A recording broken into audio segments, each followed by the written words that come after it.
and welcome to episode 55 of Movies and Us. I am TJ. And I'm Marcus. Yeah, and this is the review show that reviews genre movies from the beginning, sometimes.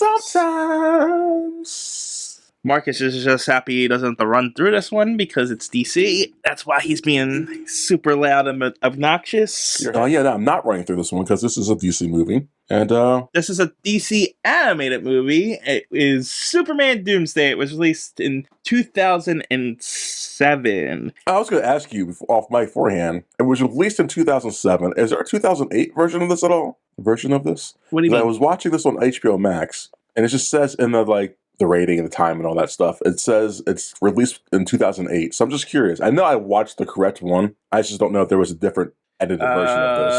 The Blu-ray was released in 2008. Oh, okay. Are there any changes to that? It just says featuring new bonus material. I don't know. Okay. I don't know. I have I don't even know. It's a 2-disc box set, and it's got like a holographic cover. That sounds cool. So it switches between 3 different covers on the cover.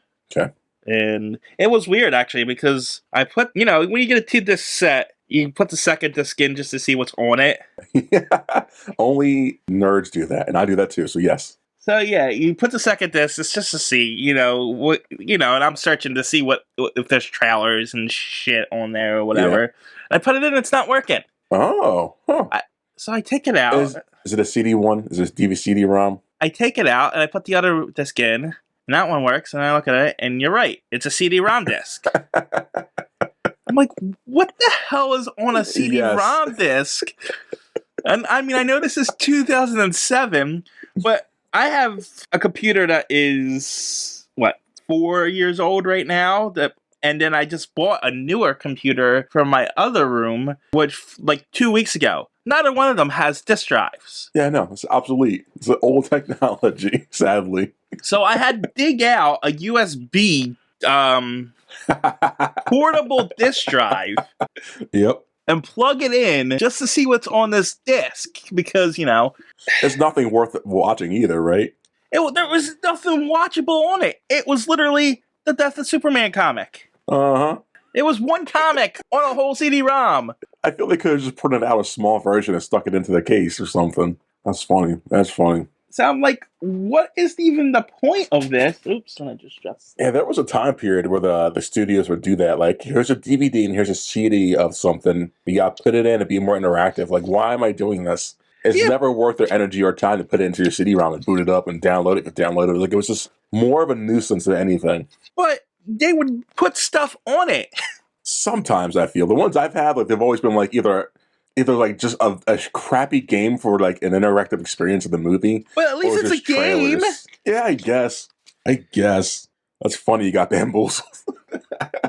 Well, I didn't get bamboozled. I just bought whatever version was out. I just didn't buy it because, it says 2-disc. I bought it because it was there, That's right. I guess I used the wrong word for that, but yeah. Now, was that the original comic, or was it just the 2000s? It was the original 1993, I want to say. Let's look it up. So I'm on the wiki right now. Yeah, 93. 92 to 93. Wow, that was a good guess. Mm-hmm.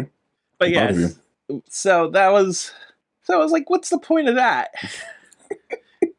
It was just the start of what was going to be a slew of issues. Oh man, I was so excited to watch this movie. So was I. Yeah, I was like, I like the storyline. Let's do this. I'm finally excited. Okay, I'm sorry. Let's get more of the back behind the scenes stuff. I guess. So this movie was directed by Bruce Timm, Lauren Montgomery, and Brandon Vietti. Bruce Timm was one of the creators of the animated Superman and animated Batman series, and I think Justice League too. Okay. Screenplay was by Dwayne Cabezzi, also story by him. It's obviously based off of the Death of Superman storyline, loosely. And it was produced by Bruce Timm. Okay. Now here's one of my first problems with this movie, even before we get into it. The voice cast. I knew I knew it, and I agree. Whatever you're going to say, I totally agree. So I'm just gonna go through each one of these individually. We don't normally do this, but there's problems with like every one of them. Oh man. So Adam Baldwin, first of all, is Superman. Cause reasons? Yeah, and it sounds like Adam Baldwin. Yeah. All the voices in this movie sound like the voices in the movie. Like, wow. Yeah. You guys even try. It did not. It felt like these did not feel like characters from an animated movie. These felt like actors saying lines. Yes, like, hey, actors, want to do some fan service to a superhero movie? Like, yeah. I mean, I guess they kind of try, so that's something. I don't know. I don't know. And then there's Anne Heche as Lois Lane. Mm-hmm. And again, her voice was super distracting. I don't know how old she is at this movie, but she sounds super, like, old. She sounds old, but looks super young. Yeah, I mean, I don't know how old she would have been at the time of this. She was born in 1969, so 30? No, 30s. No, God, yeah, no. 40. She's in her 40s, maybe 50s. Yeah, late 40s, early 50s. So, and she sounds like either she sounds so super old or she smoked cigarettes her entire life. Then there's James Marsters as Lex Luthor. I hated it. Like, and I like James Marsters, but all I heard was Spike from Buffy the Vampire Slayer. Every time he spoke. No, I'll give him the benefit. Like, he did kind of sound Lex Luthor-ish. Sometimes. There are a lot of times he didn't. But sometimes he had. His voice kept going in and out. Yeah. And then we had, Bender and Jake the Dog as Toyman. Yep. There was that voice is John DiMaggio. Don't get me wrong, I like him as a voice actor, but man, he didn't try. No, he was just Jake the Dog the entire time, or Bender. You can go with either one, but it was like you're in the wrong show here, dude. Which is fine. Who do you play Toyman? So the role was so tiny, so like it wasn't too off-putting, but still, right. I get, like you said, this is Bender. And that storyline is super dark, which did not match the voice at all. No. Granted, the whole movie was dark, but that one was that like escalated the movie to like a PG to R to me. Like that's really depressing and dark. That. Oh yeah. By the way, this is the first animated movie to go PG-13, which is cool. Which is really cool. Which was neat, and this is what kind of first animated in the DC verse. Yeah, animated movie. That's what I said. And I said first animated movie. No, but that implies the first animated one ever. This is the first DC animated. DC animated. You're right. DC animated movie that went PG-13 and started the trend of them getting higher or more adult oriented. This is also apparently the best-selling animated movie to date. No, it's not. That's what it said. No, it's not. No way. Sales. I guess if you just for inflation, I guess, and shit like that. Sales. At the present time, Superman Doomsday is the highest selling film from the DC direct-to-video series, selling more than 680,000 units. But yeah. That's fascinating.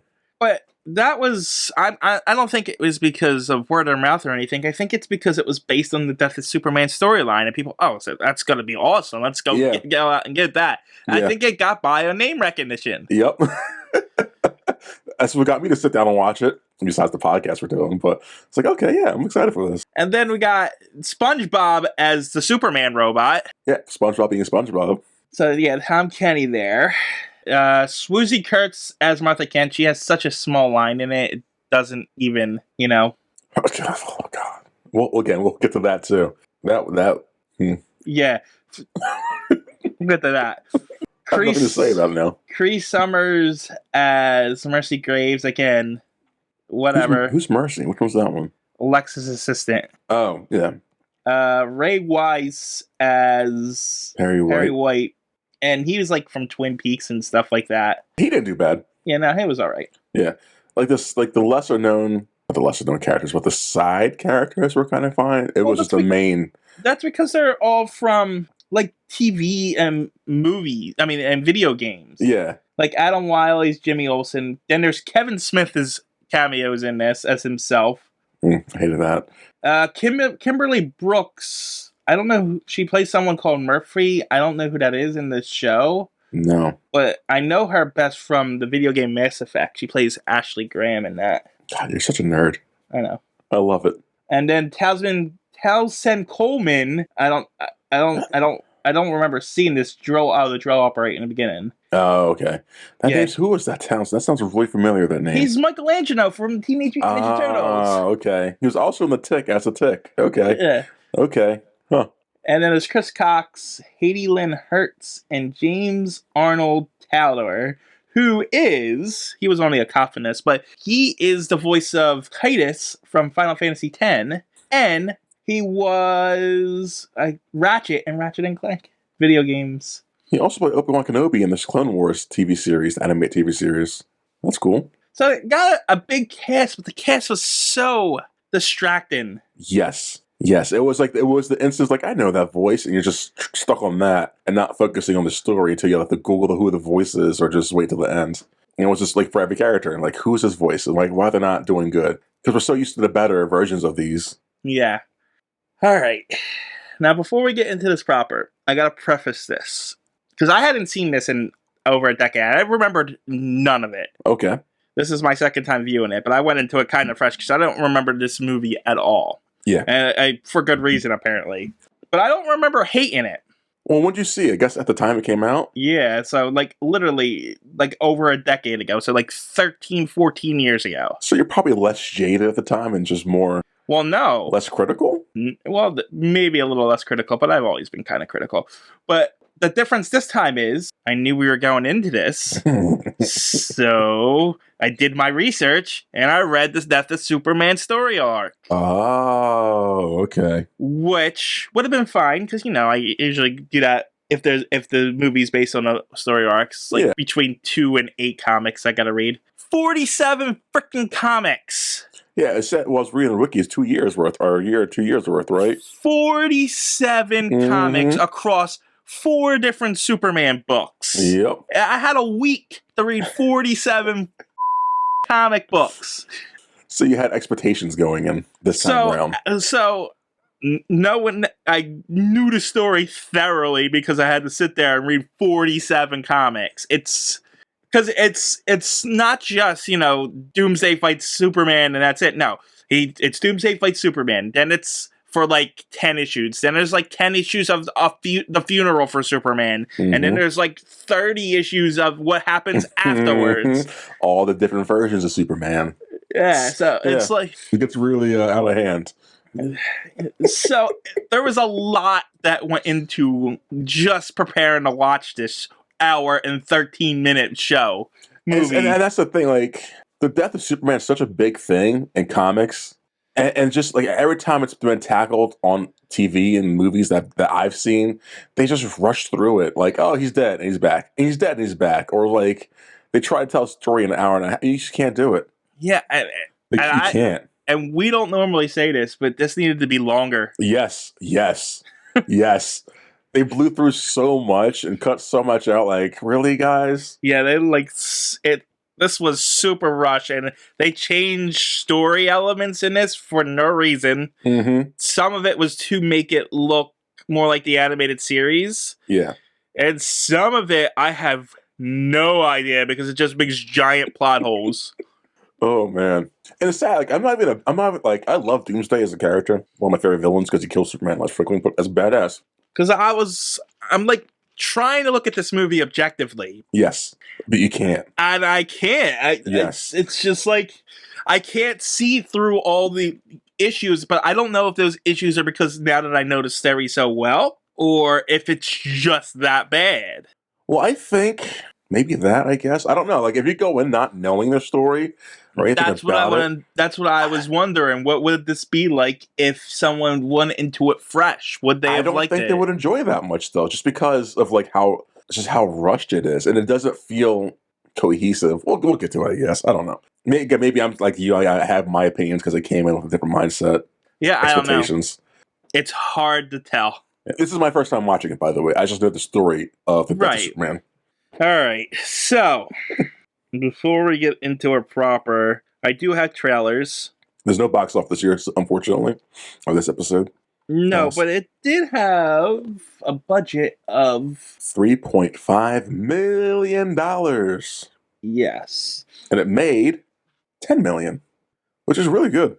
Yeah, I mean, I mean, it made it money back. It's money back, so. Oh yeah, 3 times over for the most. 2 times over. Well, this movie deserves some praise for turning the tide of animated films. Yes. You know what I mean? To change the direction that DC was going, because all of the animated movies we watched so far were based on kind of on the animated series and stuff like that, and they weren't really branching out too much, but they get really good soon. So they do. They really man. They suffer in the live action front, but man, their animated stuff is worth the watch. And it's from the research we've been doing. This one seems to be the reason why.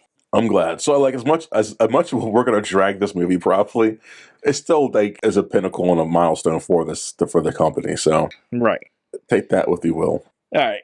So it's the trailers. The first trailer was for Justice League New Frontier, which is what we're going to be covering next week. So we're just going to skip over that. Oh, really? Then does it look promising? I haven't actually read it. With the trailer, did the trailer sell you or no? It wasn't really a trailer. It was more like the creators talking about the comic and the inspirations behind it. Oh, okay. So, but from what I understand of what it is a retelling of the 40s and 60s of superheroes, but from a more, how comics were back then, how kiddie and stuff they were. For more realistic-ish. It's more what would these characters be doing during actually in the issues in the real world and stuff like that. So kind of like Watchmen? I think, it drew inspiration from Watchmen. Okay. It drew inspiration from a few fronts. It drew inspiration from, what was it? I just looked at it, but I don't actually remember what it was. It was Dark Knight Returns, which I hate, but whatever. I didn't know that, TJ. It was drew from inspirations from that, from Watchmen, from Kingdom Come, I want to say, and another one. I actually don't know where I read it, actually, because I can't seem to find it. Okay. But yeah, but it could be good, because it's putting those older characters from the 40s and 50s into real situations that's more political and, complicated situations, essentially. Yeah.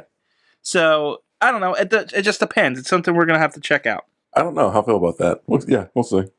And then I got a trailer for The Last Mizzy? Spell it. Mizy? Let me actually look at let me go to the actual trailer. Mimsy, that's it. Yes. Oh no, it looks like kids find alien technology. Yeah, man, that really looks familiar. I don't think I've seen that. Okay. And then I got a trailer for I Am Legend. Yeah, it's moving. So, that was been coming out for years now, because we keep getting trailers for that. Yeah. These animated things. I think it does come out around 2007, so yeah. I also got a trailer for Babylon 5, The Lost Tales. It's a book. Babylon, it's a TV show, right? Well, Babylon 5 is a TV show. Yeah. Well, I guess The Lost Tales were another thing they did? Oh. I never seen a single episode of Babylon 5. No idea. Same. Then I got a trailer for Spawn, the animated series. On HBO, right? Yeah. At the time, yeah. I hate Spawn. We know you do. Well, I know you do, at least. I don't know if I ever said it on this show. On my comic podcasts, my uncle's a big fan of Spawn. Yeah. And so on our hiatus episodes, he wanted to do the first 2 issues of Spawn. Of course. So he did it, and my cousin liked it too, and I hated it with a passion. I remember you telling me you were just ranting for a good hour about it. Yeah, Spawn sucks. Because he's black. It might be because the next one wasn't much better.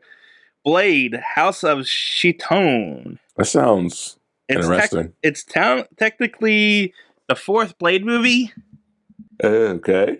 But it's based on that Blade animated and that Blade live-action TV show. Yeah, I forgot about that. The trailer looks so bad. Now, it's not Wesley Snipes, right? No. Though it sounds like he steals a lot of his lines. Really? Yeah. From the trailer, it looks really bad. And then I got a trailer for Smallville Season 6, because I guess that was still going at the time. Yeah, that lasted a long time. And then the 25th anniversary of Blade Runner. How do you feel about that movie? Have you seen that? Blade Runner, Harrison Ford? I don't think I actually did ever see that movie. Interesting. I feel it's one of those... I don't know if you would like it. I should like it because it's sci-fi and it's a pinnacle in film.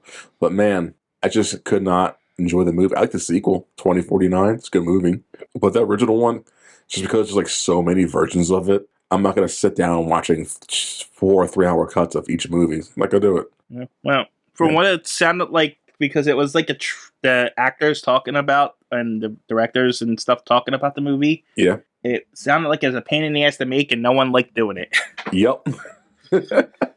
Well, it's a very beautiful film. And again, it's like it inspired a lot of modern sci-fi, dystopian shit. So you got that. But yeah, man. I guess. I have no authority on it whatsoever. I've never seen it. Yeah, no. Well, that's fair. That's fair. I'll never make you watch one, so don't worry.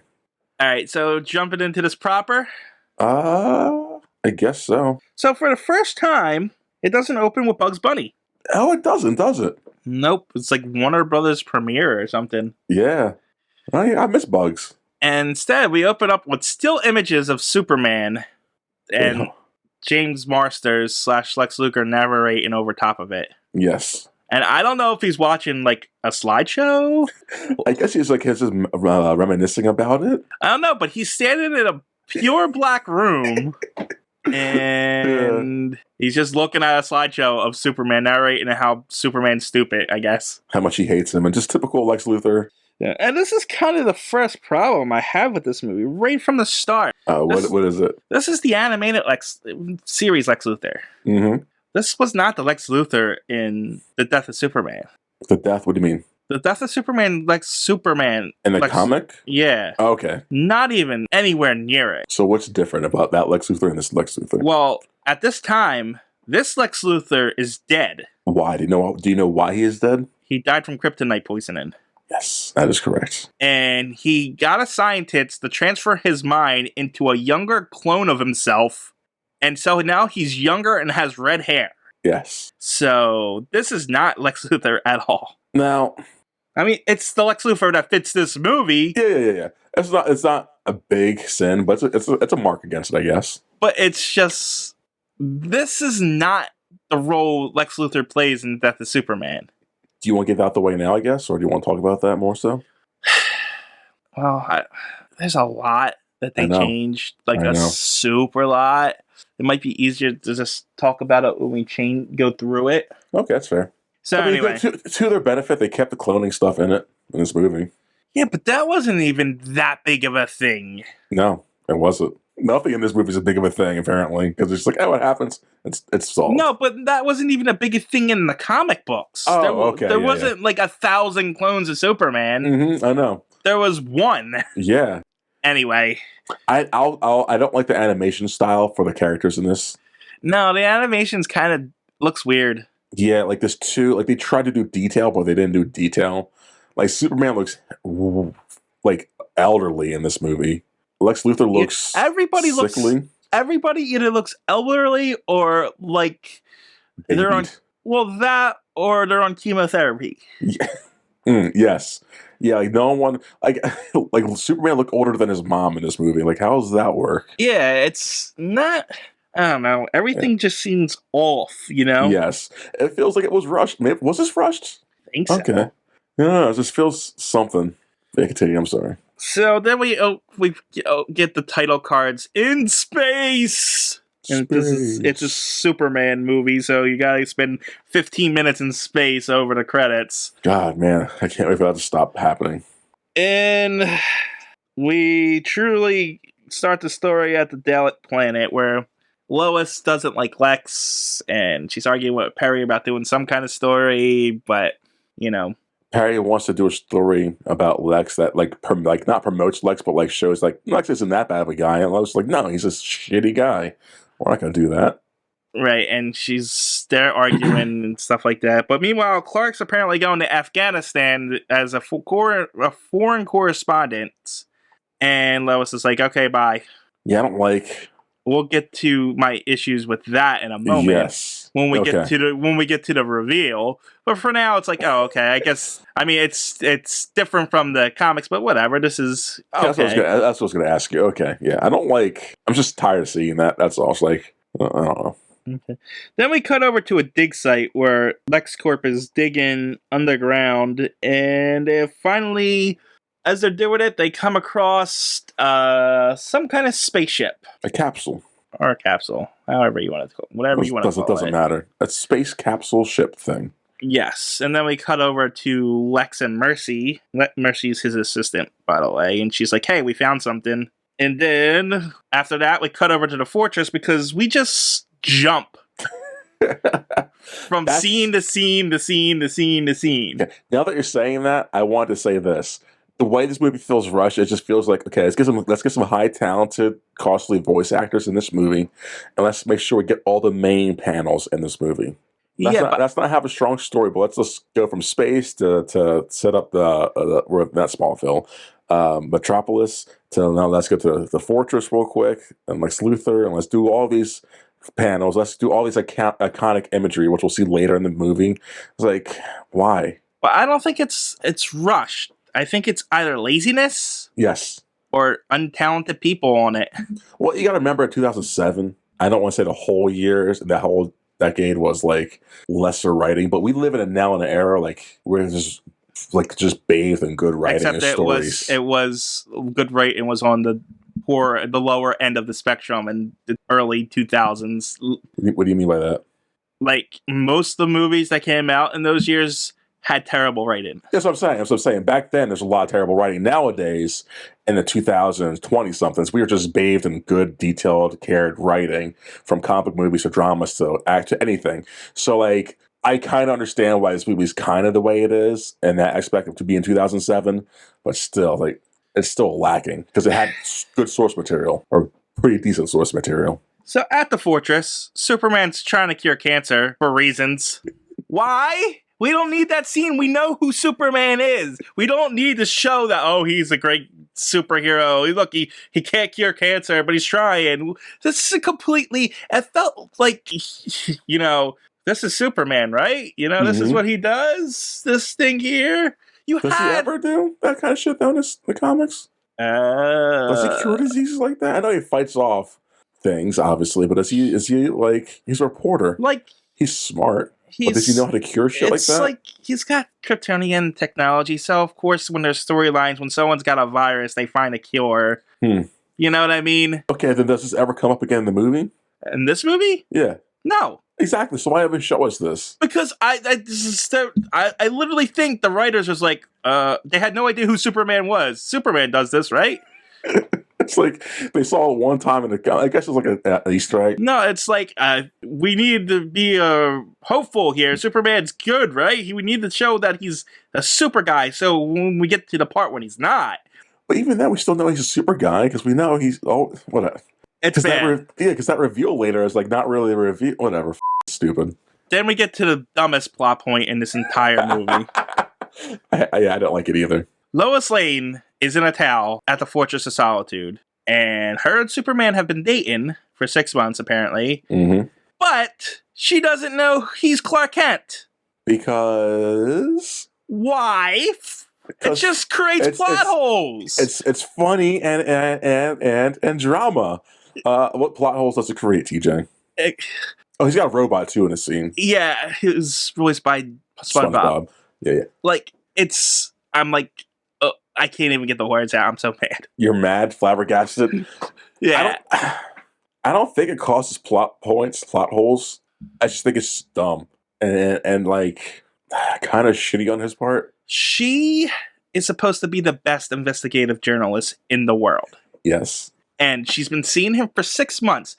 There's a scene where they're almost naked together. Yes. She doesn't know who Clark Kent is? Because the glasses... But she's not wearing the glasses at all. Yeah, but Clark Kent does. Oh, are you talking about the end of the movie? Yeah. Oh, okay. Yeah.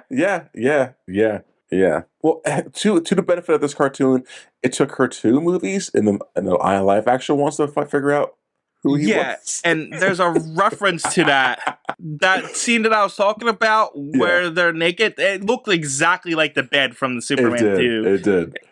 Yeah, no, this is so stupid. And it makes no sense. It makes no sense because know what they should have done? Took their relationship right from the storyline that they're in. In the storyline, we're in Doomsday, Lois Lane and Clark Kent are engaged at this point. Really? Yeah. And she knows he's Superman. Really? There is no reason for this here. Just have them engage. Have her know. This is just something to force fake drama into in the storyline because we need that. We need relationship issues in this.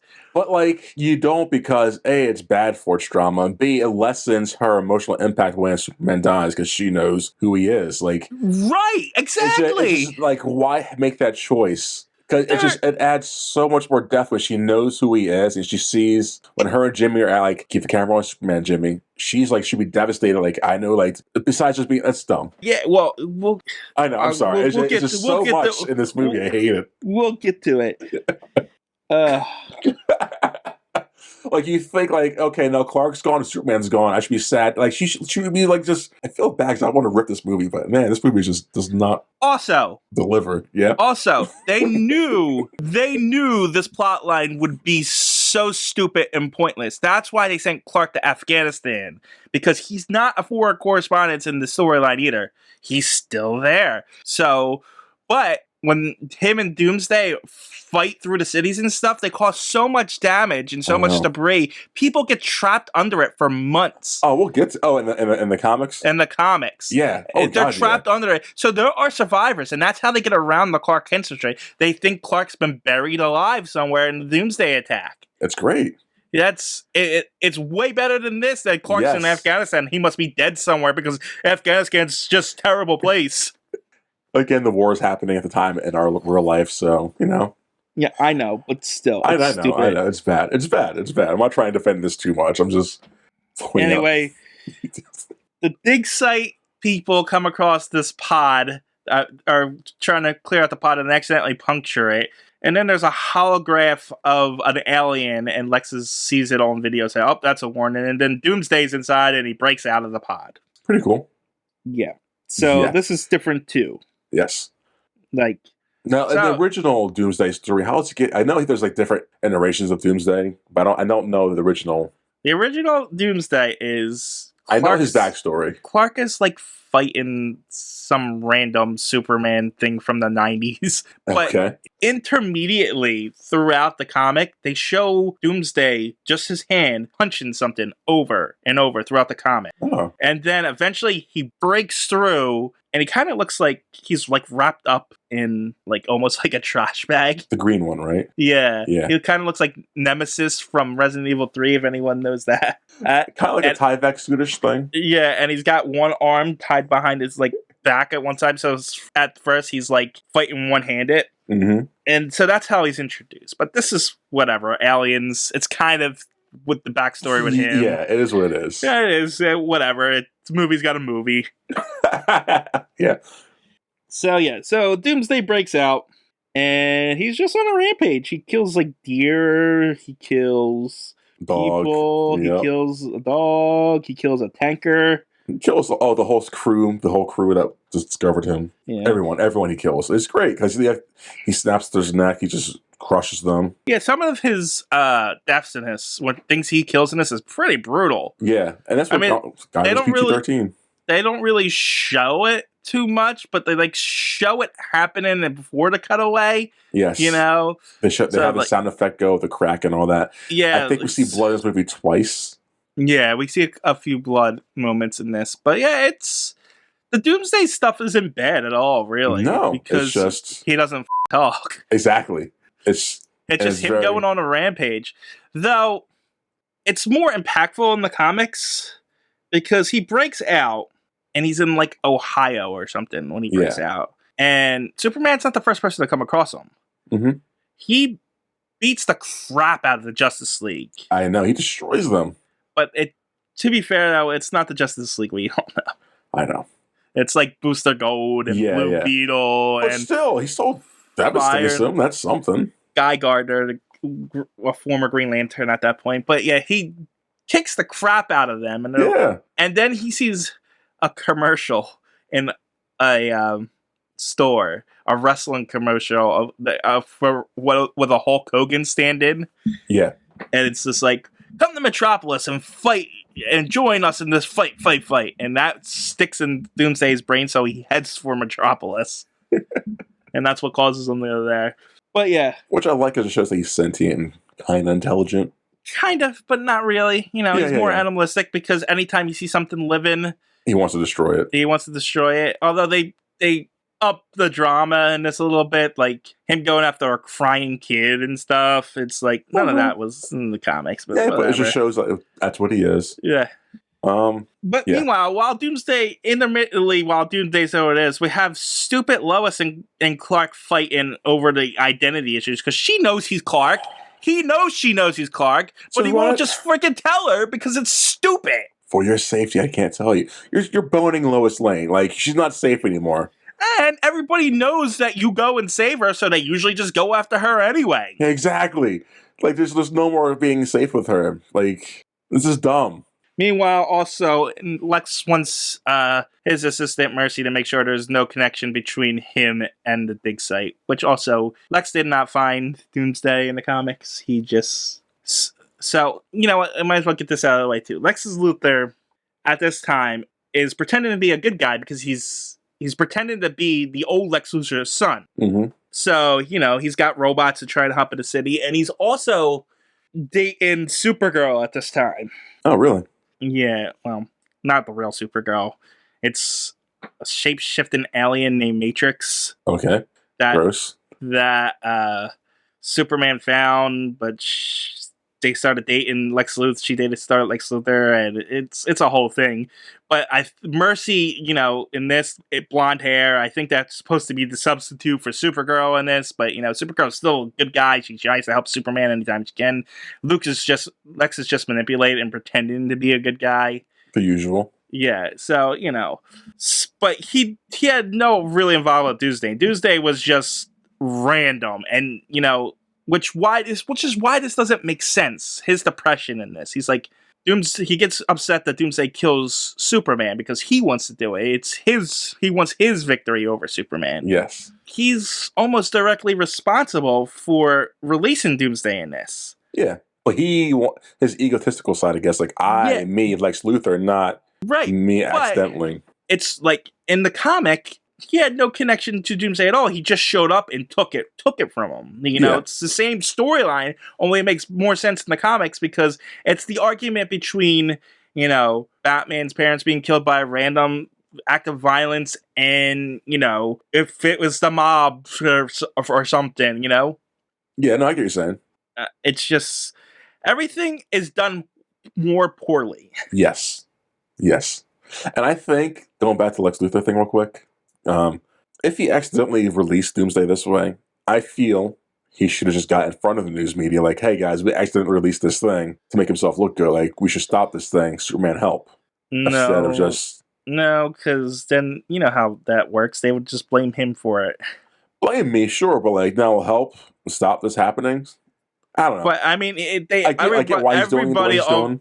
Doomsday came in so hard and so damaging that everyone already knew he was on a rampage. Yeah. Lex, there's no reason for Lex to say, hey, I did this. Unless he wants to take credit for it? I don't know. But why would he want to? Oh, it's Lex. Oh, man.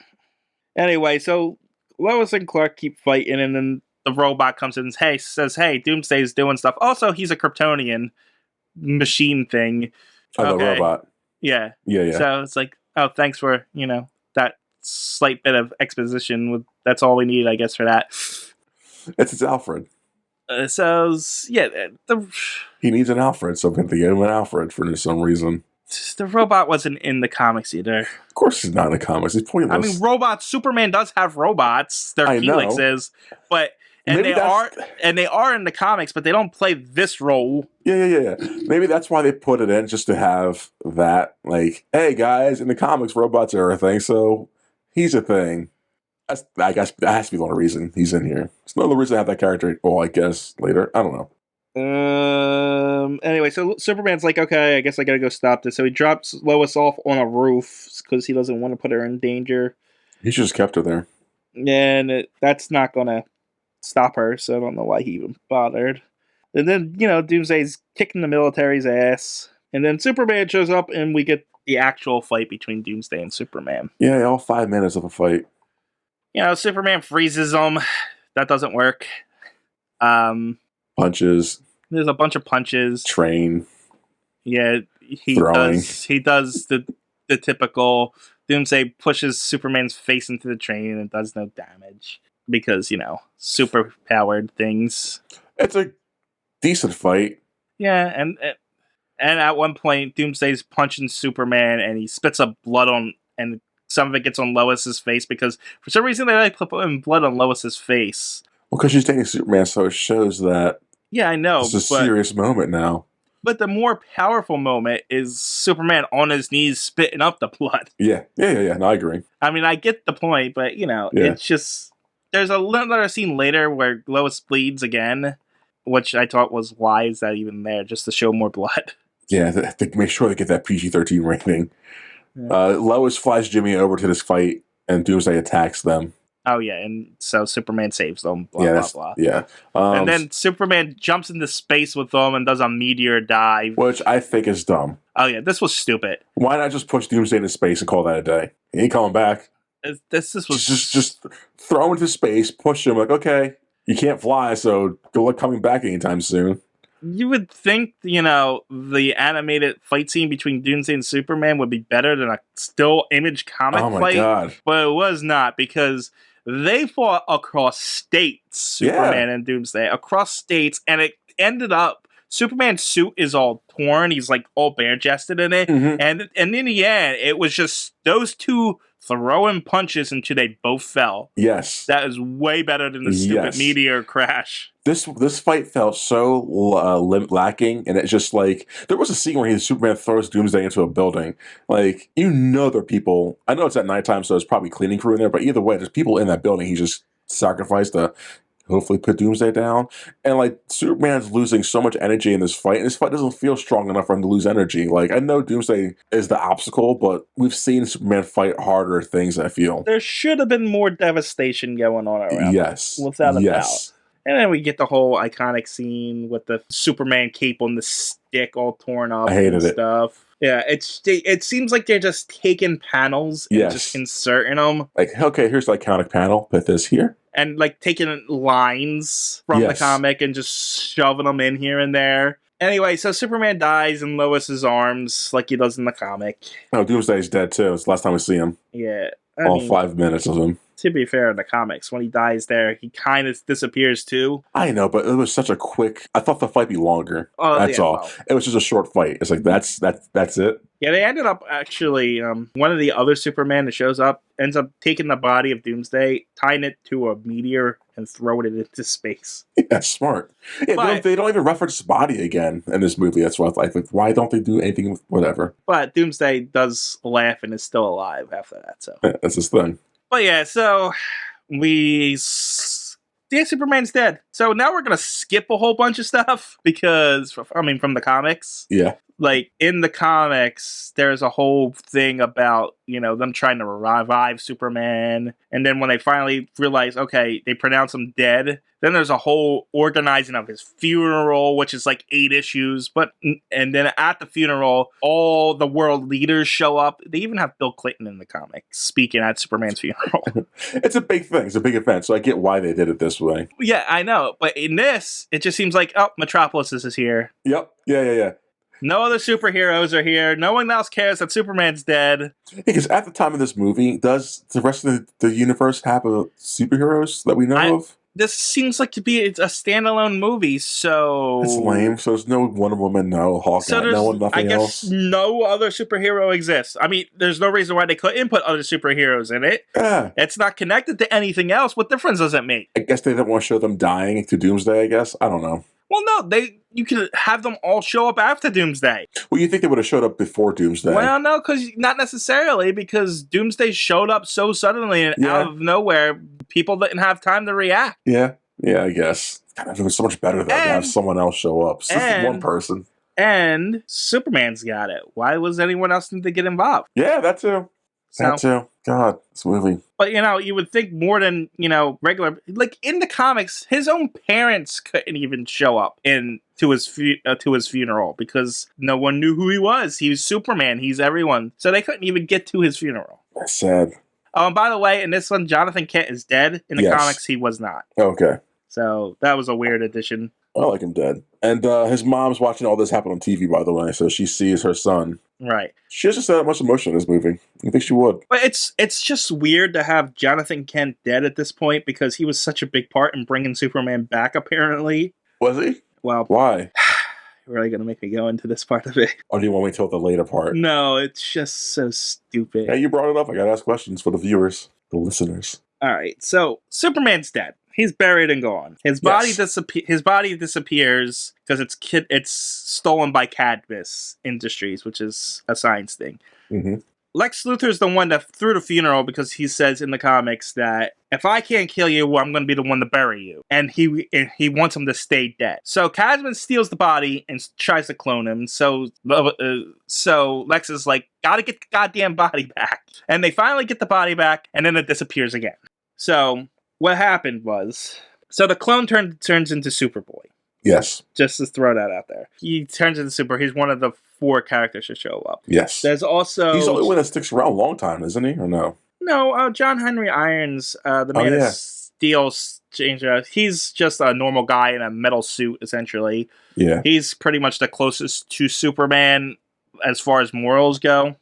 He's another one that shows up. Another Superman that shows up is Cyborg Superman. Yes. And then the 4th Superman that shows up is called the Last Son of Krypton. He's pretty much Kal-El. So what happened was the Eradicator. Do you know who the Eradicator is? I know the name. Well, he's a Superman. It was like I think it's an AI intelligence created by Kryptonians to preserve Kryptonian life. Okay. But it's also its job is to recreate Krypton. So it wants to destroy Earth so it can rebuild Krypton and stuff like that. That's why it's a bad guy. Yeah. But with the last son of Krypton dying, it comes back into play. So it was defeated by Superman, but it got I don't know how, imbued into the Fortress of Solitude somehow. Okay. And it was reborn in this matrix tube thing of energy that that Superman has in the Fortress of Solitude for reasons. I don't know. I didn't read that part of it. And so it comes out as pure energy and goes to Superman's body and incorporates it. And the last son of Krypton is born. But apparently that's not what happened. Apparently it took Superman's body from its casket and also put it into the Matrix. This is all important. No, it is. It is. I know. Because this is what essentially revives Superman. Because the body had enough solar energy in it to keep it alive, essentially. And the Matrix is going to bring it back. However, Superman technically did die. His spirit left the body. So, Jonathan Kent, as a result of Clark's death, eventually has a heart attack. And he's about to die. And he has an afterlife experience where he's trying to find his son and trying to save Clark. And he's going through all this. And eventually he finds Clark, who's being ushered away by Kryptonians to the afterlife. And he convinces Clark to not go into go that way and to come with him. And he does. And he brings Clark out and he wakes up from his near-death experience and he's still alive. Apparently, all that actually happened. Of course it happens. Apparently, demons were trying to take Superman's soul or something, and Jonathan pulled him from the brink and pulled his soul back so that he can go back to his body and be reborn, essentially. See, I'm glad they got rid of that. But the reason why all of this is important is because in this, when Superman comes back, they're like, I guess Superman's immortal. He can't die. Yeah. In the comic, they specifically state that he can die. All of these things had to come together specifically to make this happen. There is no way this can happen again. If you die again, you're dead for good. It's just, your dad was almost dead. He saved your soul. The Eradicator happened to bring you back your body and put it into a matrix. It was just a bunch of coincidences that kind of put it together. It's convoluted and doesn't make any sense, but it's an explanation at the very least, instead of just Superman is immortal and can't die. And then make it a way that says, we know we kind of messed with you guys in the audience way, but like, if he dies again, he's going to be dead. So I think that's like, they're like one and only out. So I get it. Right. Yeah. So it's like, the way they go with this is just simpler. Yes. But it's also dumber. I really think this is dumber? Because this just makes Superman immortal, which means anything afterwards in this thing, there's no stakes for Superman. I don't think this makes him immortal. I think it makes it like just the fact that you got to put a finishing blow on him properly.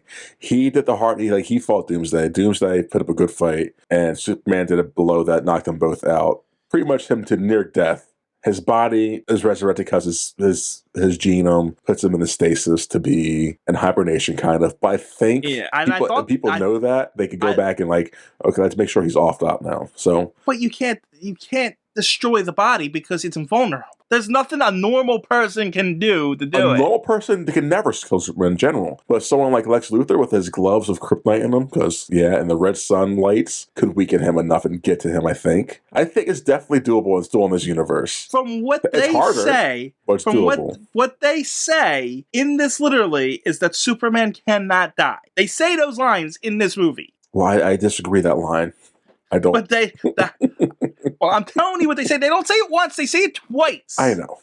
Who says it? Does the robot say it? If the kryptonite and this robot say it, then okay. If people on the outside saying it, because this is the easier way to saying, well, he kind of can't die, so he can't die. The robot says it while he's recovering, and then Lex says it at one point. Well, okay. Well, Lex is an idiot, and the robot doesn't know what he's talking about. I guess he can't die then. But I think it's still a slightly better explanation than what you just told me. Although, like you said, that explanation you told me does make it so that he can die, which I do enjoy. It was convoluted, no doubt. Yes, but it's like this is a bunch of a series of actions and things that happen that manage to bring you back from the dead. It's literally 1 in a billion. Like, you cannot, right. It won't happen again, Superman. So exactly, your time's coming eventually. And they actually say that in the comic. Eventually, your time will come. Yeah. So it's just, in this, it makes it feel like there's no consequences. Yes. You know what I'm saying? No, I get what you're saying. No, I get why they did it this way, though, because that way you just told me is just so over the top.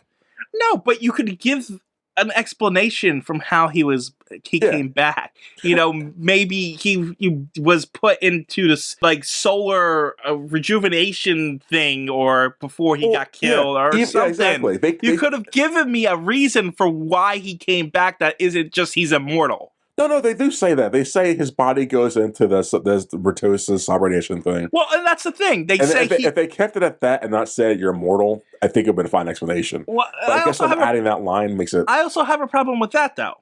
Why? Because then Doomsday didn't kill Superman. He just put him into a comatose. Yes. It's not the death of Superman. Yes. Superman needs to die in this moment. I'll give you that, yeah. I will definitely give you that. You could it's comic books. You can do it, It's like, whatever. Just give me a reason. Oh. But the Breaking Death sucks, though, so I don't know. But it's Superman. I know. It's not like, and it's a one-off movie that's never tied into anything. Just like... Yeah, so make it immortal. Just anything would have worked. And they made him immortal, unfortunately. Which does suck. It does suck. I'm not gonna lie. It's like, okay, like any situation he ever gets in again, he's gonna live. No matter how bad he gets destroyed, he's gonna come back. Yeah, I don't even remember where I was. I just went funeral. Jimmy Olsen gets offered a job. Which is the Jimmy Olsen storyline makes no sense either. It's completely character breaking. Yeah, it really is. Anyway. Does he have a storyline in the book? Not a big one, but he does get offered the job, to buy his his photos and stuff like that, but he tells them to go screw himself. And then, of course, it's a comic book, so they pull out guns and try to kill him. Of course. And they're stopped by, Superman, one of the Superman at that time. Which would be a cool reveal to have. Like that would... But yeah, so I mean, it is what it is. But but the character in this, he just goes all full paparazzi, and like it makes no sense for his character. He's Superman's best friend and friend of Lois Lane, and he loves the Daily Planet more than anything. So it's like there's no way he would do any of this, even in his grief. Yeah, no, it's really dumb. Anyway, so after Superman dies, we get news reports about people talking about Superman, and for some reason, they show different people watching the TV sets at this time, and it was just weird to me that Superman's robot was watching the news. I know. I guess it was keeping track of his body. Yeah, but you would think it's got technology. It doesn't need to watch TV to do it. It's dumb. Maybe he was watching SpongeBob. I hate you. Checking on his friend, Patrick. So, Lois goes and visits Martha in this. Yes. And this is broken too. Because she didn't tell your mom that you're dating Lois Lane in case something happened. This is stupid. That's his mom. He tells her everything. Like, right. It's like he's a family man. It makes no sense. He'd been like, "Hey, yo, mom, I've been in a relationship with Lois for 6 months. 6 months. So people tell the people in relationships in 2 weeks. It's been half a year, mom.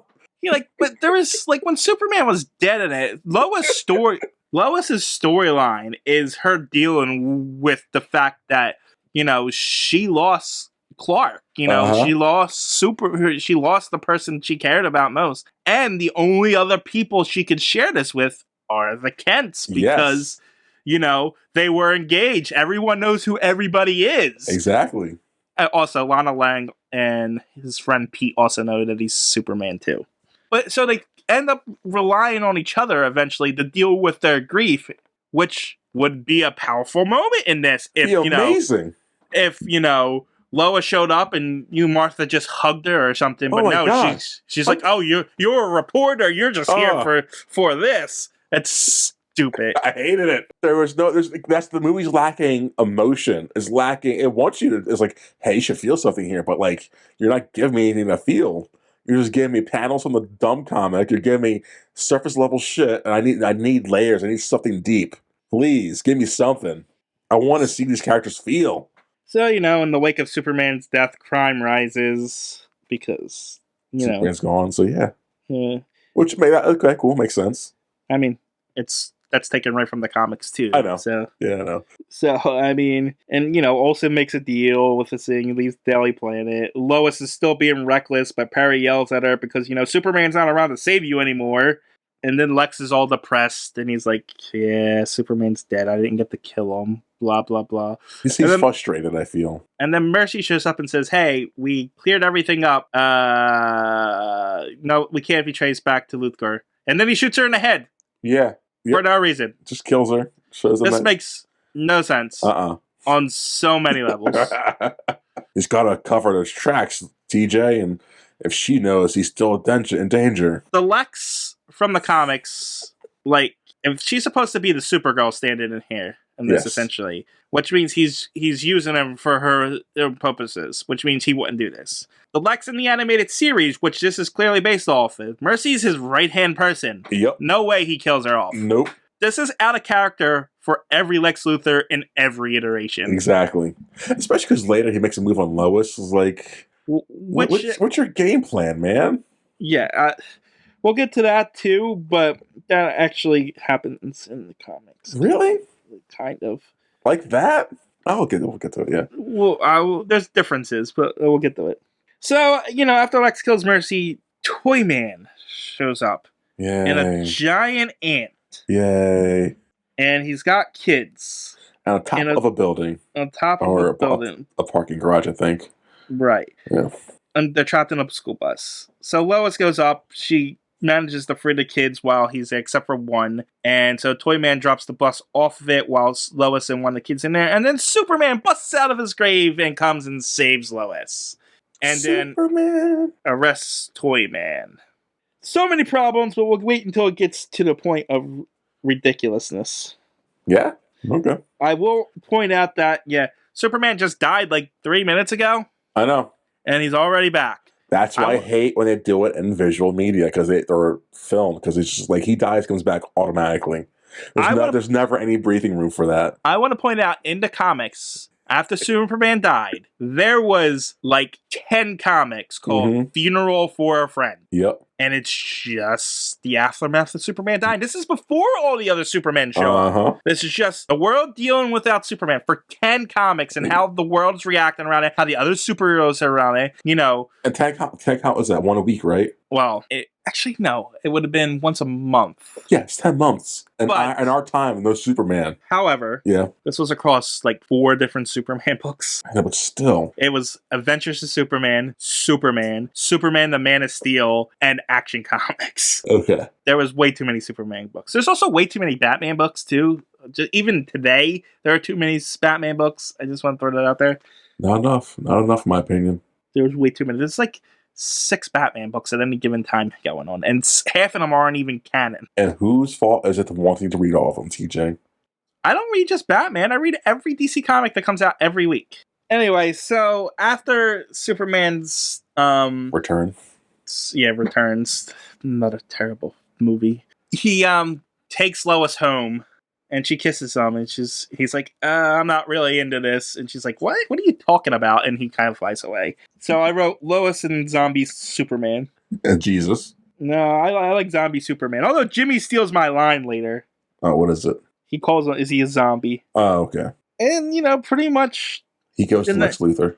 But there's a few scenes before that where, there's a scene with Martha, a scene with Lois, everyone just being depressed. Is this a real Superman? What is going on? And then Superman goes to LexCorp, where he follows Lex into a room full of red solar energy that powers Superman, and he takes out gauntlets of kryptonite in them, and he beats Superman down. And it's revealed here that Superman's working for Lex Luthor, and then it's revealed even more that Superman has been cloned. Dun, dun, dun. And Lex Luthor has Clark's body. I didn't mind this. I didn't hate it. Didn't love it, but then I didn't mind it. At this point in the movie, it was just whatever. Just be done. Yeah. Yeah. I was when I first saw Superman return, where he come back, like, oh, there's no mohawk, or there's no mullet, there's no black suit. Like, this is a bummer. Then this reveal happened. Like, okay, they still better do it later then. So, Lois calls Martha, and they're like, why isn't he talking to us? He's back, right? And then Lois goes to a nightclub trying to recruit Jimmy, and he's a jerk to her, and he steals my line. And, Lex is kind of celebrating. He's got over it. But then the body is stolen from Lex. And it turns out Superman's robot stole his body. Don't get me wrong. There's a bunch of Superman's body drama getting stolen in the comics. Yeah. But this is just stupid. No, I like it. I mean, what's the robot going to do? Hey, can I get my body back? Yeah, I know. But the robot comes and steals the body. Stupid. Like, who else is going to steal it? I mean, I know in the comic, I know. But in the world they just set up in this, like, who else is going to take it? So I guess that's why they had to add the robot to bypass I know. all this stuff. They wrote themselves into a plot hole because they didn't have enough characters. Yeah. Oh, man. Like I said, they need to give him an Alfred. And like, okay, let's make a robot. All right. So we go back to Superman flying around, and he sees on the news that Toyman escaped jail, took a daycare hostage, and then murdered a kid. Her name, she's a beautiful little white girl, blonde hair, blue eyes, the pinnacle victim that makes people want to do things for the good of the world. If it was some black girl, no one would have cared. I'm going to come back to this in a few minutes. What? The race thing, or this the girl dying? The girl dying. Okay. But as he sees that, we cut over to long-haired Superman, who the robot says can't die. Yay. He's immortal. And then we cut back over to Superman, who kidnaps Toyman, takes him up in the air, and drops him to his death. Which I thought was pretty rad. It's like, there's no way they're going to do this. Oh my god, they did it. So. Yes. I'm not against this. Okay. But. One, the last on the Krypton, the Superman Eradicator that we talked about, one of the 4 Superman. That's what he did. He was the purest form of Superman. He wasn't Kal-El. Yes. So he thought he would stop people by being authoritarian and killing criminals. Okay. That's what he did. Yep.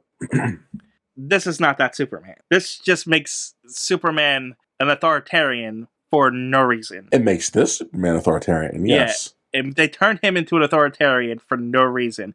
But even in the comics, when that Superman did that, when people were like, what are you doing? He had second thoughts and doubts about it. Mm-hmm. This Superman does not, at all. Well, see, and I'm going to defend this man doing this because he's just like, he's out. The girl dying triggered him. Well, that's fine. Obviously. Right here. That's fine. Like I said, I'm not completely against this. Yeah. I have the problem with it being Toyman, though. Why? Because he's a well-known Superman villain.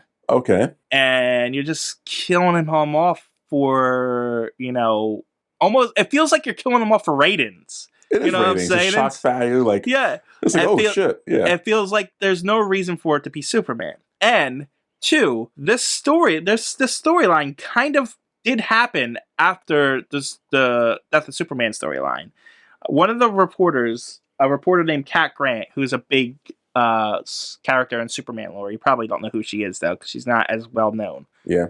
She's like I'm trying to think of the word of it. She's like for instance, she slept with one guy to get a story and stuff like that. She's not she does what she needs to. She doesn't have She doesn't have the integrity that something like Lois would have. Yes. Anyway, she has a son in this, and I'm trying to remember what happened, because for some reason it's revealed that this came out that she was an adulterer, essentially. She was slept with someone to get a story, and it's making her look like actually like she's a bad mother. Yeah. So Toyman goes and kidnaps her. Her son is dressed up as Superman. He comes in. He I guess tries to save the kids. I think he does save the kids, but he ends up getting killed by Toyman. Okay. By it. So the story revolves around Cat Grant thinking she's going to kill Toyman. So she brings a gun into the prison and she's going to shoot him, and it's a toy gun. She doesn't shoot him because it's obviously. But it's like they took that storyline. Oh, this is pretty dark. When I saw the Toyman kill the kid, I was like, wow, that's really dark for a Superman comic. And it feels like they just took it out of there too because it matched the tone of what they were going for. Uh-huh. And it felt cheap. Gratuitous. Gratuitous? Yeah. Really? Yeah, it felt like killing the kid felt gratuitous because it's almost like, do you know what the term frigid is?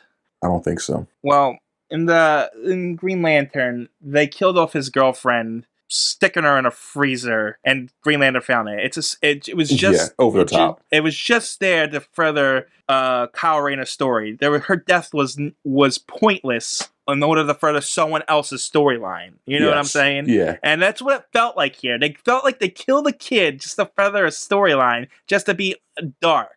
No, I get what you're saying. Yeah. They took a storyline that wasn't even in the actual storyline just to be dark, and it felt gratuitous and unnecessary to me. Well, how would you have done it differently than in this movie? I would not put that storyline in there at all, because the Superman that killed people, the last son of Krypton, did it for little reasons. He did it because this guy is like, for instance, these two guys were beating up somebody, so this guy was breaking into a safe. He was robbing it. He didn't know, he wasn't killing anybody at that, but Superman was like, okay, you didn't kill anybody, so you know what, but I'm never gonna let you do this again. So he shatters every bone in both of his arms so he can never use his arms again. Okay.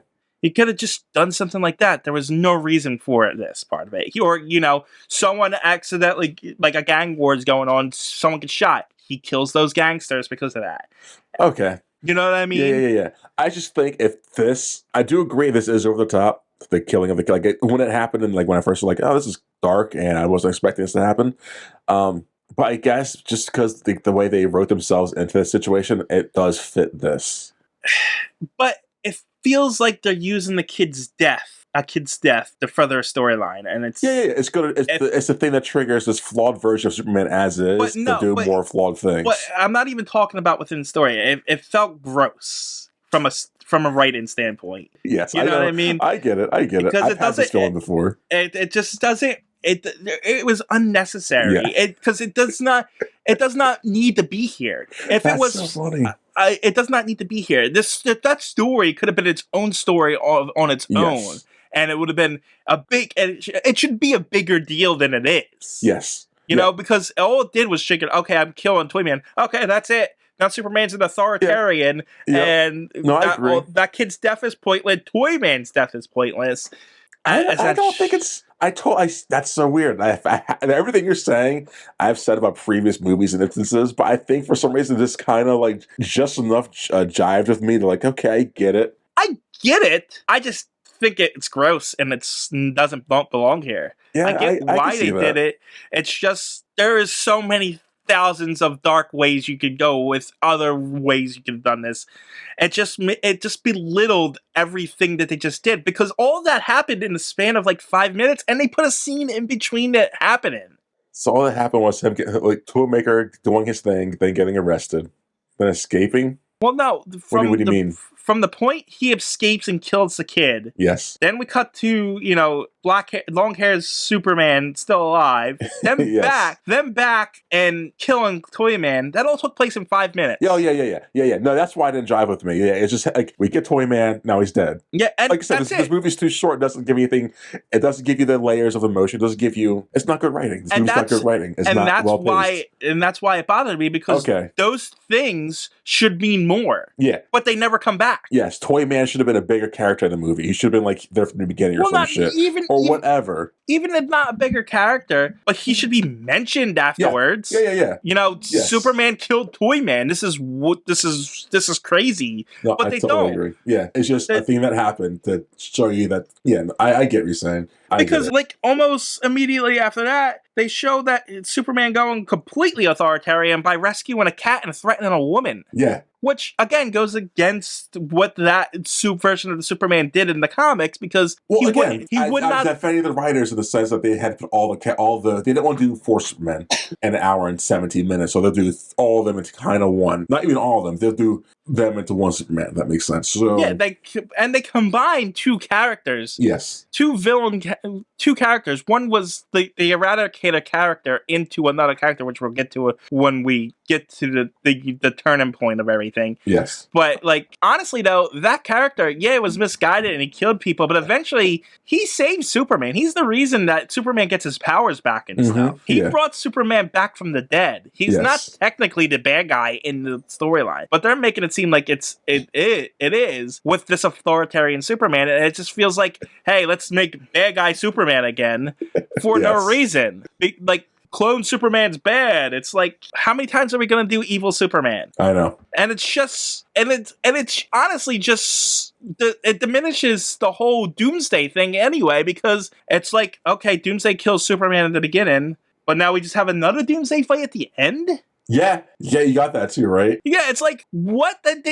There's no why. That makes Doomsday seem like nothing. Yep, and I'll be honest right now. That last fight, I checked out. Like I fast forward to there. Like I saw this in the first 20 minutes. This is nothing to me now. Yeah, like you said, since Superman's immortal now, this is nothing. This fight is pointless. I'm getting no emotions out of this fight besides seeing a guy throw punches. That's it. It honestly feels like Superman needs to get his win back, so we're doing the fight over again, so Superman can win. Why not just have Doomsday come back or something? Or I don't at this. Well, no, they did it completely different in the comics. I was gonna save it, but like in the comics, we have the 4 Superman. Yes. The Eradicator one, the Last Time of Krypton, is the one that I've been talking about a lot. Appears to be the bad one throughout most of it because he's killing people. But no, really the bad guy one is Cyborg Superman. Yep. He actually set this whole thing up so that he can make Superman look like a bad guy because if he can't kill him, he's gonna get his revenge by making him think that Superman, the good Superman, is the one behind everything. So what he does is he summons Mongol, one of Superman's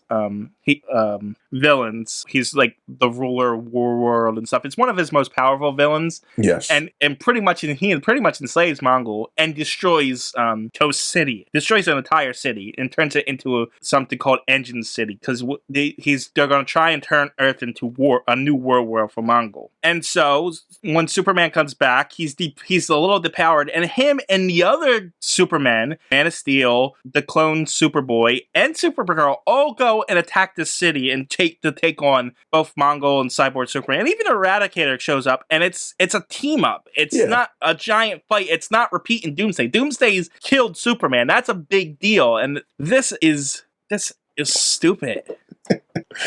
Yeah.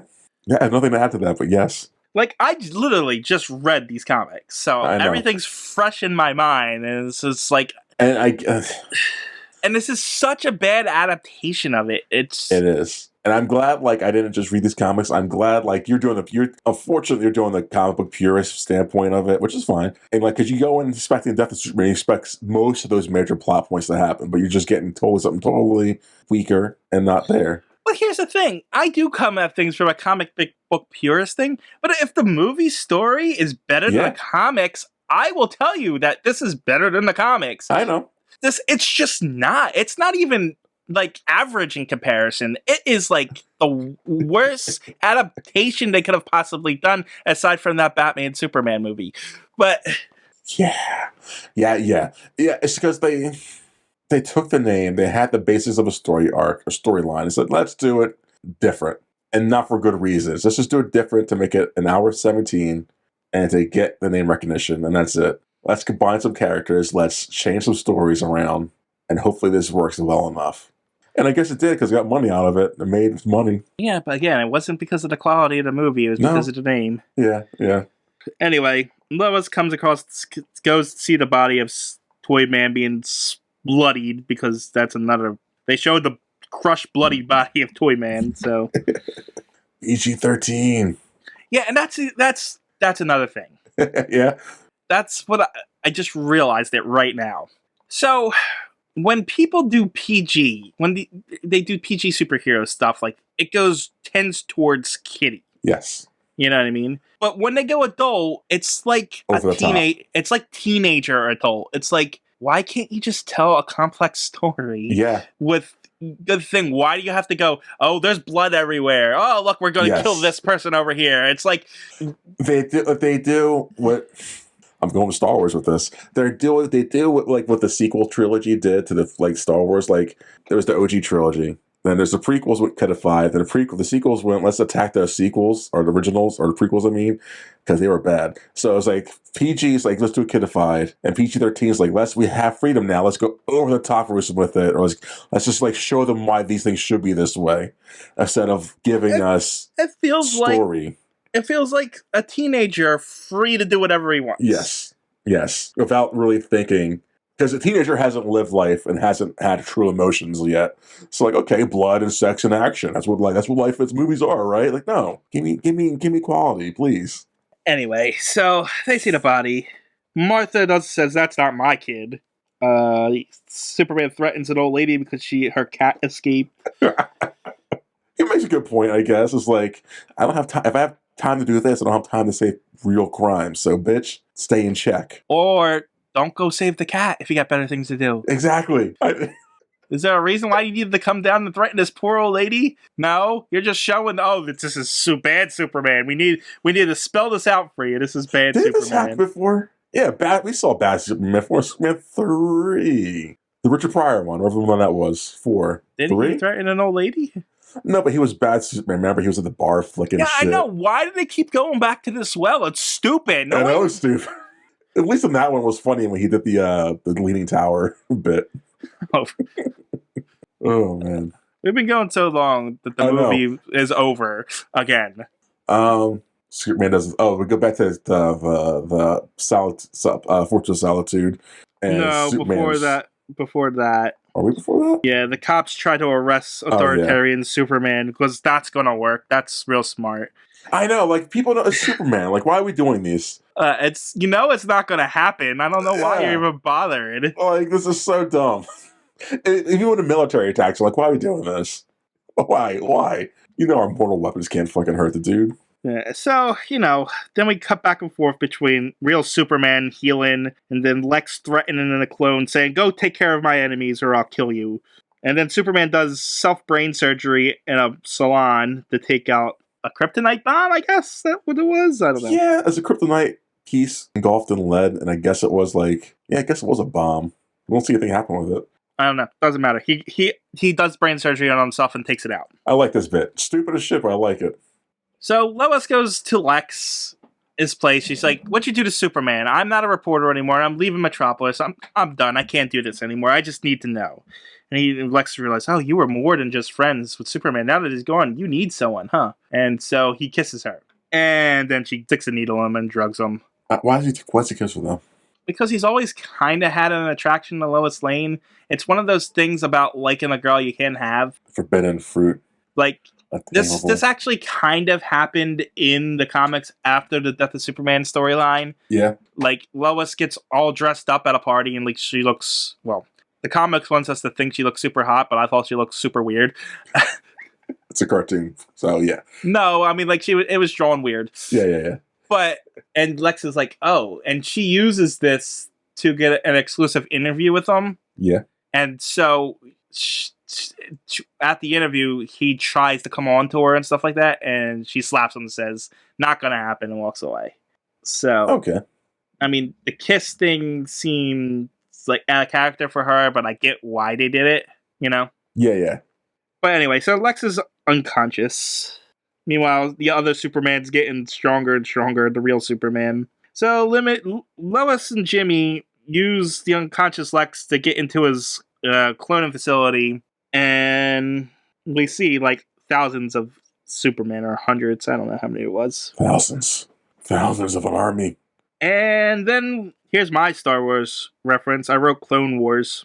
I love you, TJ. As Superman, the clone Superman comes in and destroys all the clones. Well, did Lex wake up yet? Just meant to mention that. Yeah, Lex wake up and he was trying to kill Jimmy, but clone Superman shows up and saves them, and he chases Lex into his red solar room, but instead of going in after him, he closes it and tears it out of the building, and then throws it, potentially killing Lex Luthor. No, it killed him. There's no way Batman would have lived through that. I know in the movie he does, in the comics he has to, but that thing is a metal sarcophagus, and he was just thrown to a building and then into the ground, hundreds of feet in the air with no safety things to hold him down. He's dead. They would have opened that up and he would have been soup. You just don't know how physics work. Yes, apparently he should be dead. But fine, he's just got some broken bones, apparently. Anyway, the real Superman's ready. Meanwhile, the military is going after authoritarian Superman, because that's going to work out for him. So dumb. And then the real Superman's ready to go. He puts on the black suit and is given a gun. I laughed. So, here's a gun for you, Soups. It's got a kryptonite bullet in it, encased in lead. Good luck. It's like, what the f*** am I watching? It felt like a bad Arnold 80s movie. So, the black Superman suit. Yeah. Was not something he, chose to wear. He woke up in that suit from, the Matrix chamber in the comics, and just happened to be black in this one. It wasn't, a conscious choice, but this is a conscious choice in it, and apparently it absorbs solar flares or some bullcrap like that. I like the excuse they put onto it. I like that. I used it in my travels to here. Like I said, it absorbs the solar rays, so it helps me get my strength better and quicker. Whatever. But him using a gun... Yep. It's stupid, but they do this in the comic too. Stop it. Oh, man. Superman is depowered at this point. He doesn't get his full strength back. Mm-hmm. I mean, he doesn't in this, but in the comic, he's really depowered. So he needs, rocket boots and weapons that help him try to stop Cyborg Superman, and one of them's guns. He uses Supergirl as a crutch, essentially, for a lot of it, but eventually he gets his powers back thanks to the Eradicator and takes down Cyborg Superman. So, I mean, the gun thing's stupid, but it's not out of character.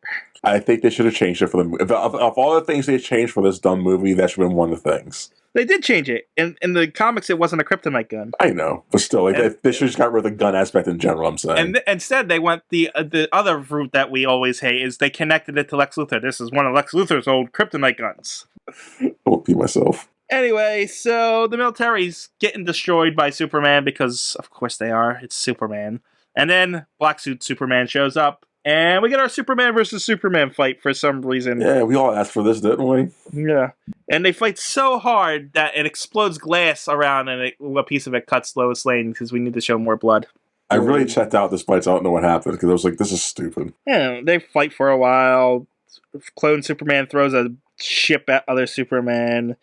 Meanwhile, Lois goes and gets the kryptonite gun, and while Clone Superman throws real Superman into the monument that was his grave at one point, and then then Lois shows up and tries to shoot him, and then he destroys the kryptonite gun, but they fight over it, and then Superman attaches it to Clone Superman, and it explodes it, so that while Clone Superman's about to crush regular Superman with the monument, he explodes the kryptonite dust, which weakens him, crushes himself, and he dies in Superman's arms, because, full circle, because that's what we needed. Alright, let's finish this up. Yes. Alright, so Superman stops the other Superman, and we get our second Death of Superman scene, essentially. Yeah, this was so much fun to watch this third act. So yeah, we get our second Death of Superman scene, and then Superman kisses Lois, so I guess they're public now. And then we get, he finally tells Lois that he is Superman. He's Clark Kent and everything's better. Honestly, though, it was kind of a little worse in the comics. Yeah. Because when he first comes back, we do get this shower scene with Clark, and she's like, I thought this was never going to end all this. And he comes out and says, oh, it was all a dream, making a Dallas reference. Yes. So stupid. But anyway, so everybody's living happily ever after except for Lex Luthor, who survived somehow. He's like... It's an Iron Lung kind of thing. Yeah, he's all broken, but he says Superman is immortal, but you know what? I'll find a way. And then the movie ends. Yay! Such a good... At least it was quick. It was quick. But that's the bad part about that movie. But this was so bad that it took us 30 minutes longer to review it than it was the movie. Yeah, it did. Because we didn't have any preamble, really. We got in, bitched. Started off bitching and we ended bitching. It leaves you wanting more. It leaves me wanting to read just go and watch. Because how many versions of the death of Superman are there? There's lots of them, isn't there? Or is it just one concrete story just told again and again and again? I don't know about adaptations. They might have redone it a few times over the years. Yeah. But there's only one real Death of Superman storyline. Okay, that's what I thought. Yeah, it makes you just want to go back and just consume that. I wouldn't recommend it. And if you're going to do it, don't do it in a week. Why not a week? Because reading 47 comics in a week is... Well, okay, did you read the comics or did you read the, I forget what the word is when they're all into one story? No, I went into a chronologically released list and read the individual comics. You are a madman. Well, I wanted to see how it would play out. I wanted to see what the comparisons and how they would adapt it is. And apparently I didn't even need to fucking read them because they didn't do it even close. They kept the basis, I guess. No, they didn't. And they didn't even bring in the other Superman. I was looking forward to that. I was looking forward to so much. And goddamn it, they gave me nothing. They gave me 10 minutes of Doomsday. They gave me a shit Luthor, a dumb why Clark is gone storyline, and a dumb romance thing. What's good about this movie? And what's weird? What? We normally rely on, when we come to this question, we really rely on aesthetics. Yes. But the aesthetics aren't really that great either. They aren't. Or for 2007. It's 2007, DJ. Yeah, or we rely on the voice acting, on the actors, but they were not good either. No. I don't know if there is a redeeming quality about this movie, honestly. That's weird, because I didn't come out with this movie hating it like I did with the Batman. Me neither. Like when you asked me earlier what my rating was, I didn't even have a rating. I'm actually still not sure what to give this movie. Same. Because it's like on a level of how bad it is, it should be the worst movie we've watched. But weirdly, it's not. It should be a 1, but I don't think it is. It's not. I don't think it's a 2 either. No, I think I'm at a 3. Man, I was at a 4 going in. Yeah, I think I'm at a 3 at the moment. I think that's the best I can give it. Yeah. I know it's not a 5. No. Definitely know it's not a 5. And like you said, I didn't hate this. It wasn't good. I guess because we went in with different expectations, I guess. It's not pretty enough. So yeah, 3 as well. Because we were talking more about it. I just got more bleh and bleh about it. So yeah, 3. Yeah, I don't know. It's a weird I would give it a 3.5, but it has, but I don't do half. So we don't. It's a solid 3.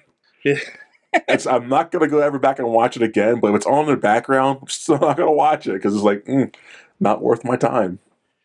Yeah, this is a hard one because it wasn't really offensive. No. It was just bad on every level. And not so bad it was good either. It's just bad. Yes. It was lacking in emotion. It was and it didn't feel rushed, but it felt rushed. If that makes sense. It felt lazy. Yes. Rushed in a lazy way. Yes. Anything else for you? Say goodbye to these morons? No, I'm done talking to them idiots. Bye, morons.